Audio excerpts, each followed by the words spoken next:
आगे कहे कि कंकर चुनी चुनी महल बनवली, लोग कहे घर मेरा ये राम, और ना घर तेरा ना घर मेरा, चिड़िया रहने बसेरा ये राम। ठीक है माँ, हमारे पति मर गए के हिनका ला जाए काशी घाट, और काशी घाट में हिनकर दाह संस्कार कराओ। जब हमारे पति डहा लगा तब पति साथ में एक अछिया में दोनों व्यक्ति तय की सुहा भजाओ और मृत्यु धाम से विष्णु धाम चल जाओ। ठीक है माँ।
घोर पर जंगल में एला तो देख रहा छे चुट्टी पाकर की तले में एक लेडीज बैठल है और एक आदमी सुतल जाके देखे आखिर हमारे बेटा ने तो छी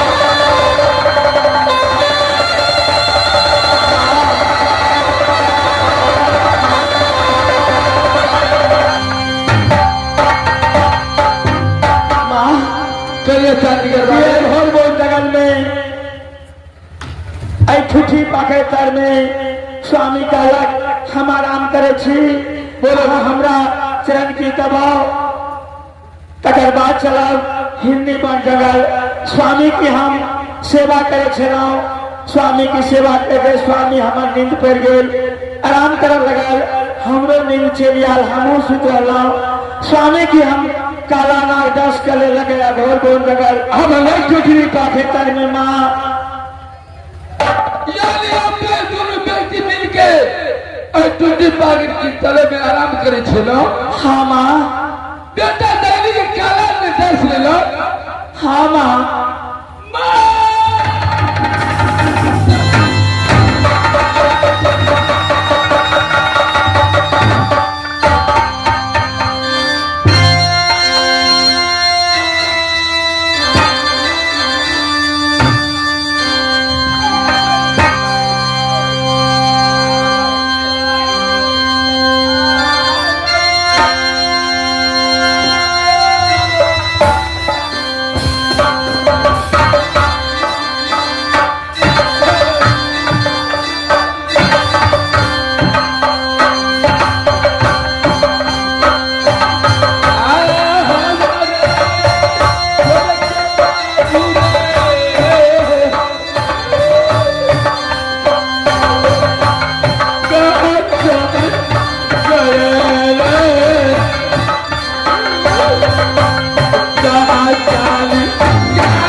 लेकिन चला के तो संस्कार करब करिया चांद वाली। चल माँ काशी घाट में मुर्दा की दाह संस्कार है माँ, लग चलो काशी घाट माँ। ठीक है, दूर सास तो मिल के ल चलो। चलो माँ, ठीक है चलो।